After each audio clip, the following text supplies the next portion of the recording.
the summer of 1812, a fire swept through Washington, D.C. that shouldn't have been possible. The British burned the White House, the Capitol, and nearly every major government building in the city. But here's what the history books don't tell you. Most of those buildings were made of stone. Stone doesn't burn, and yet, according to official records, they were destroyed so completely that they had to be rebuilt from the ground up.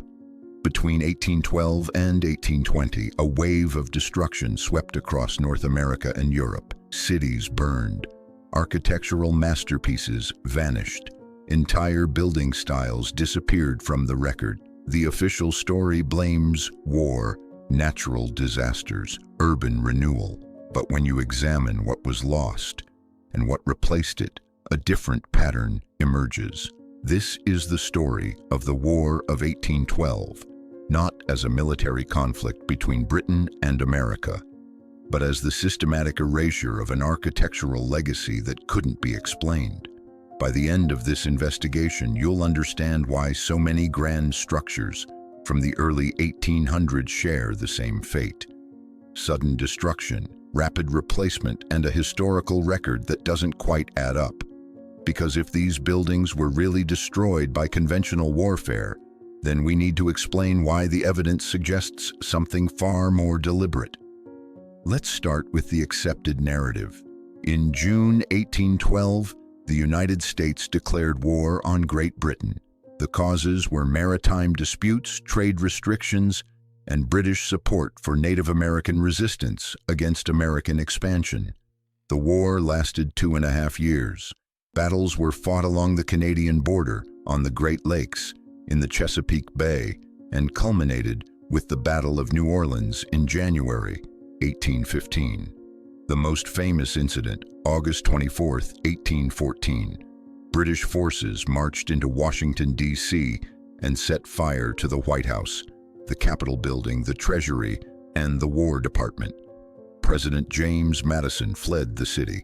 First Lady Dolly Madison saved a portrait of George Washington before evacuating. The British occupied the Capitol for roughly 26 hours, then withdrew. According to historical accounts, the fires were so intense that the buildings were gutted. Reconstruction took years. The White House wasn't fully restored until 1817. The Capitol wasn't completed until 1826. The story is straightforward. Wartime destruction followed by rebuilding. But when you examine the architectural record of what existed before 1812 and what suddenly vanished during that decade, the War of 1812 starts to look less like a military conflict and more like a cover story. Let's focus on one structure, the original Capitol building. According to official history, construction began in 1793. The Senate wing was completed in 1800. The House wing followed in 1811. The building featured neoclassical architecture, domed rotunda, Corinthian columns, sandstone facades.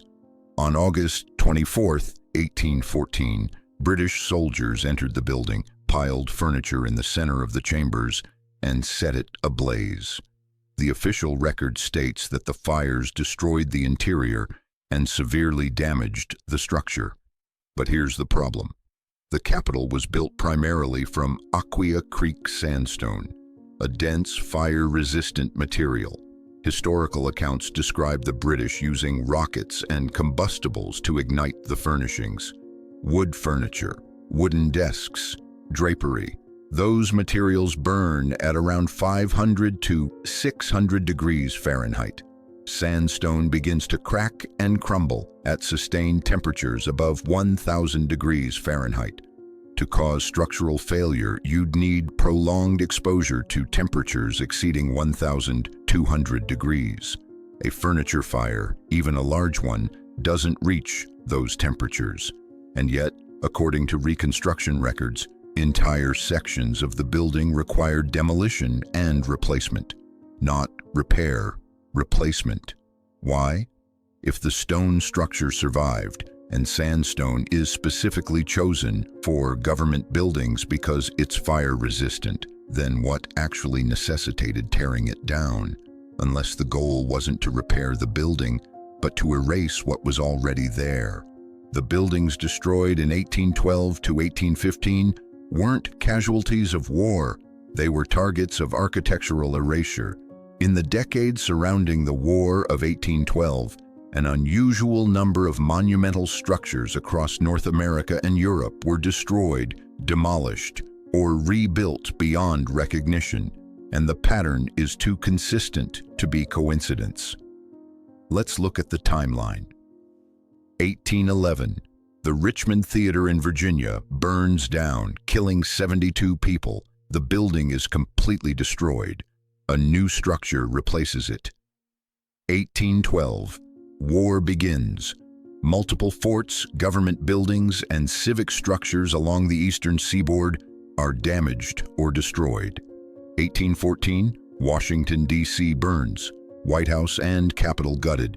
1814, the city of Buffalo, New York is burned by British forces, nearly every building destroyed. 1815, Mount Vernon, George Washington's estate, undergoes extensive restoration after years of neglect. Many original features are altered or removed. 1816, the year without a summer, a global climate anomaly caused by the eruption of Mount Tambora. Crop failures, famine, widespread hardship, but also a convenient explanation for why so many cities needed to rebuild infrastructure simultaneously. Every single one of these events involved the destruction or radical alteration of pre-1812 architecture, and in every case, what was rebuilt looked different from what was there before. Why does that matter? Because when you study the architectural styles that vanished during this period, they don't match the primitive early American narrative we've been taught. The structures that were destroyed featured advanced masonry techniques, precise stonework with minimal mortar, domed ceilings and vaulted arches, integrated water systems, acoustic engineering in public halls. These weren't crude colonial buildings. They were sophisticated, engineered structures built with knowledge that supposedly didn't exist yet in early America. And after 1815, that architectural style effectively disappeared, replaced by simpler designs, standardized neoclassical forms, buildings that looked new but felt less advanced. It's as if an entire generation of architectural knowledge was deliberately erased and replaced with something easier to explain. But if that's true, why would anyone want to erase evidence of advanced architecture, unless the buildings themselves were proof of something that contradicted the official historical narrative? The War of 1812 wasn't just fought on battlefields. It was fought in city centers targeting specific buildings. Let's examine the British attack on Washington, D.C. more closely. According to official accounts, British forces under General Robert Ross marched from Benedict, Maryland to Washington, a distance of roughly 50 miles in just 4 days through August heat, with minimal resistance. They arrived in the capital on August 24, 1814. And here's where the story gets strange. The British didn't occupy the city. They didn't ransack homes. They didn't loot government offices. They burned specific buildings and then left. The targets: the Capitol building, the White House, then called the President's House, the Treasury building, the War Department, the Navy Yard, set ablaze by American forces to prevent capture. Notably, they did not burn. The Patent Office spared after the superintendent pleaded with British officers, claiming it contained scientific knowledge. Private homes, churches, most commercial buildings. The British commander, Admiral George Cockburn, specifically ordered his troops to burn only government structures. Why? The official explanation: symbolic retaliation. The Americans had burned government buildings in York, modern-day Toronto, the year before, so the British returned the favor. But here's the problem with that explanation. The British spent roughly 26 hours in Washington. They had complete control of the city.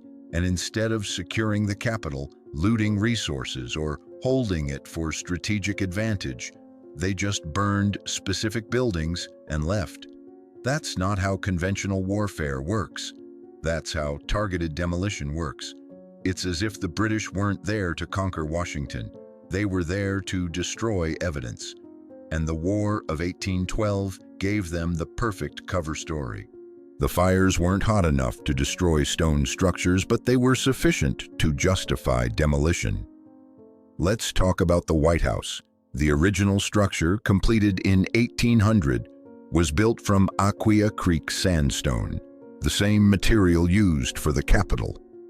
On August 24, 1814, British soldiers entered the building, piled furniture and drapes, and set them ablaze.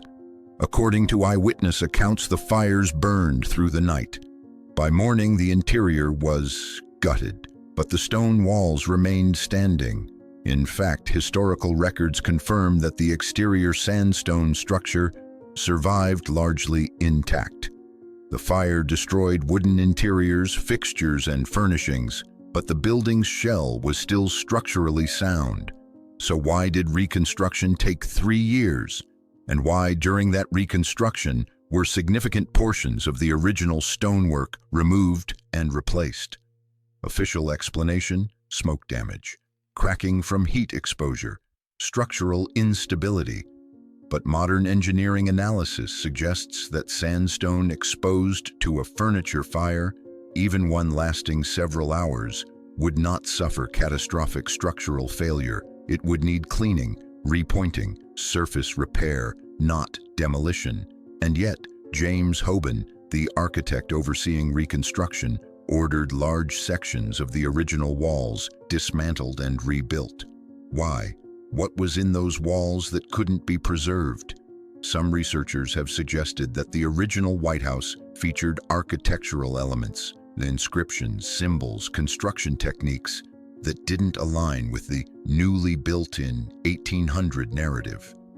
Elements that suggested the building was much older or built by someone other than the official architects. The fire didn't destroy the White House. It gave them an excuse to rebuild it, and in the process, erase whatever was there before. The pattern wasn't limited to Washington, D.C. Between 1812 and 1820, dozens of major cities across North America experienced catastrophic fires, floods, or accidental destruction of civic architecture. Let's look at 3 examples. Buffalo, New York, December 1813. British and Allied Native American forces burned the city. Nearly every building destroyed. Population fled. When the city was rebuilt, the new structures followed a standardized grid pattern, replacing the older, more organic layout. What's strange? Buffalo wasn't a strategic military target. It was a small frontier town with limited military value, and yet British forces made a deliberate effort to burn it completely. Why? Baltimore, Maryland, September 1814. The British attacked Fort McHenry during the Battle of Baltimore. The fort survived, inspiring the Star-Spangled Banner. But less discussed, several major civic buildings in Baltimore were heavily damaged during the same period.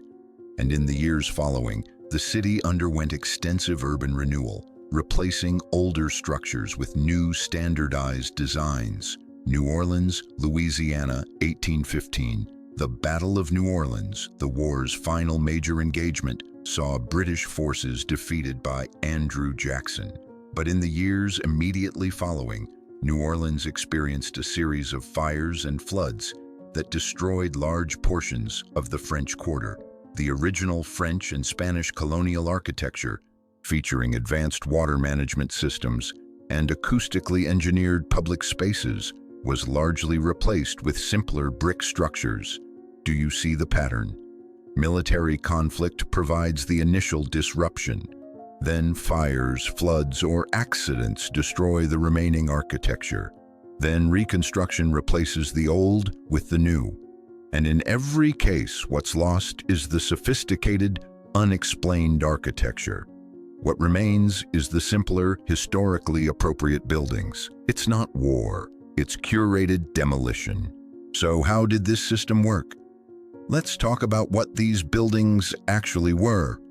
The structures targeted during the 1812 to 1820 period shared specific architectural features: massive stone foundations, often extending deep underground, integrated water channels and drainage systems, domed or vaulted ceilings with advanced acoustics, precise stone fitting with minimal mortar, symmetrical geometric layouts suggesting mathematical planning, evidence of older construction layers beneath official build dates.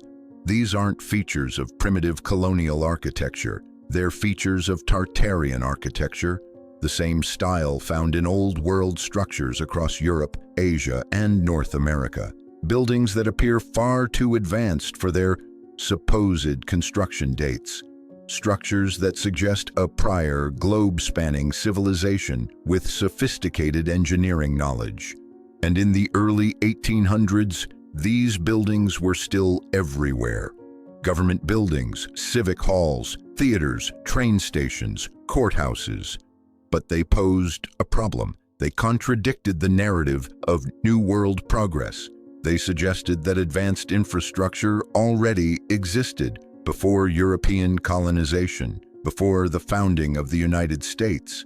And if that infrastructure predated the official timeline, then whose civilization built it? The solution: erase it. Not all at once, that would be too obvious, but gradually, systematically, using wars, fires, and natural disasters as cover. The War of 1812 wasn't a conflict about trade or territory. It was a controlled demolition event, a pretext to remove architectural evidence that didn't fit the approved historical narrative. And once the buildings were gone, the only record left was the one written by the victors. So, how did they erase the truth?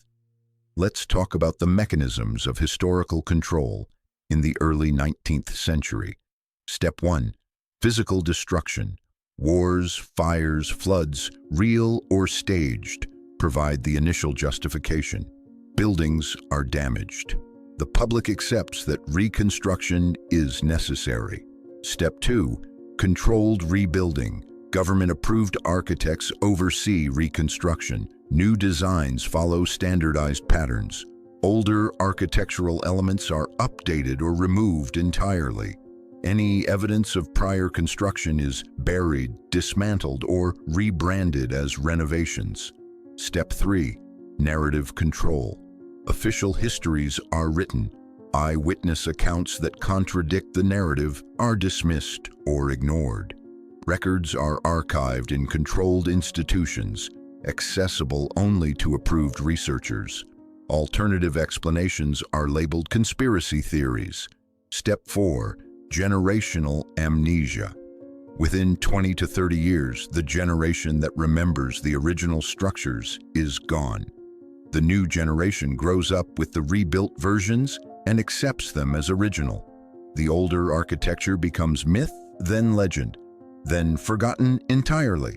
This wasn't a conspiracy in the traditional sense. It was a coordinated effort by governments, institutions, and intellectual elites to reshape the historical narrative.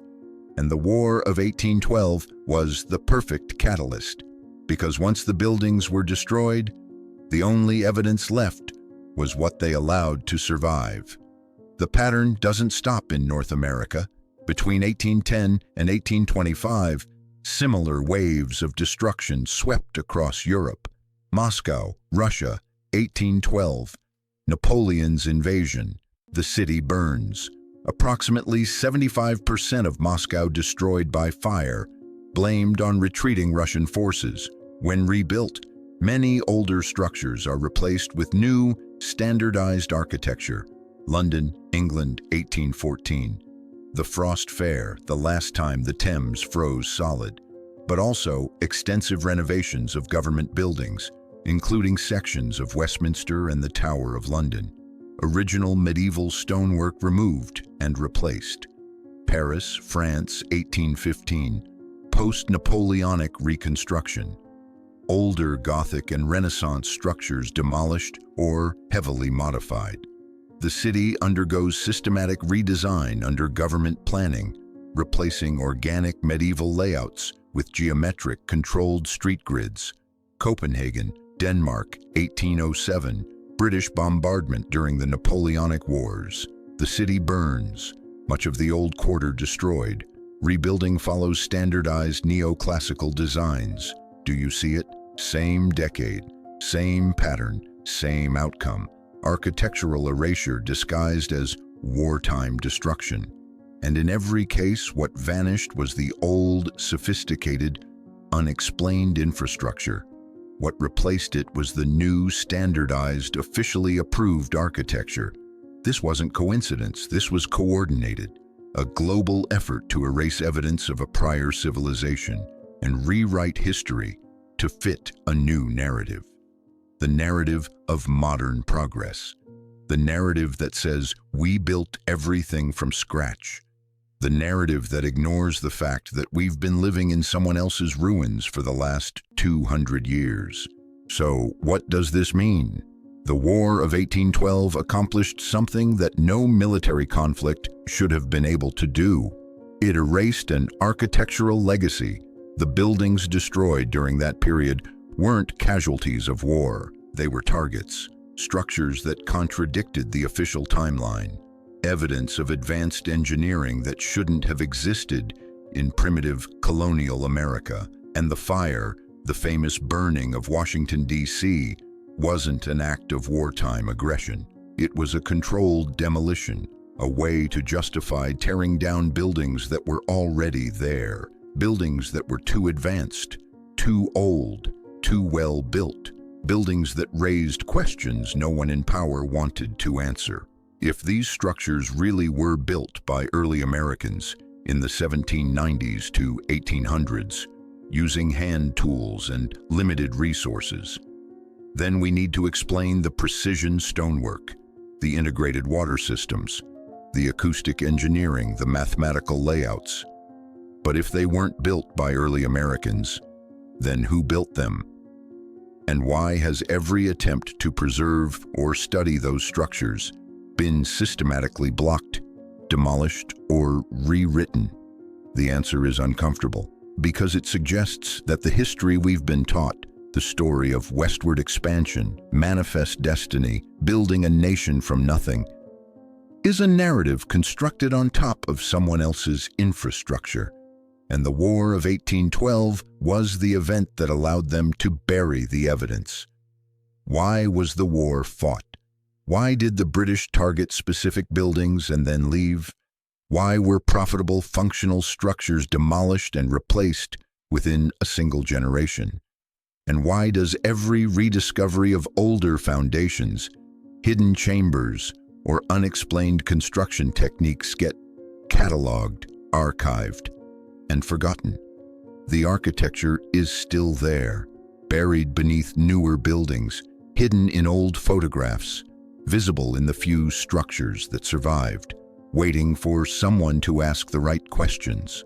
The War of 1812 didn't just change borders or trade agreements, it erased a world, and we're still living in the one they built on top of it.